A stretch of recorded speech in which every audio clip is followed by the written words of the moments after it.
Hello everyone, welcome to Draw Deeper channel. In today's video, I'm going to show you how to protect battery in your Samsung Galaxy A15 phone.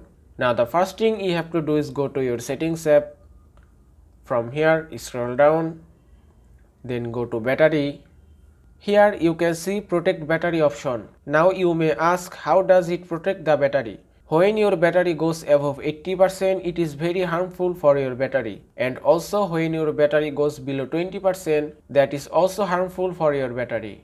Now if you want to get a longer battery backup, don't charge it above 80% and don't let the charge fall below 20%. So if you enable this option, your phone will stop charging at 85%, which will protect your battery, and that way your battery will last a long time. And now just tap here to enable it, and it's done. And that is how you can protect battery in your Samsung Galaxy A15 phone. I hope this video was helpful. If it was, please give it a thumbs up and don't forget to subscribe.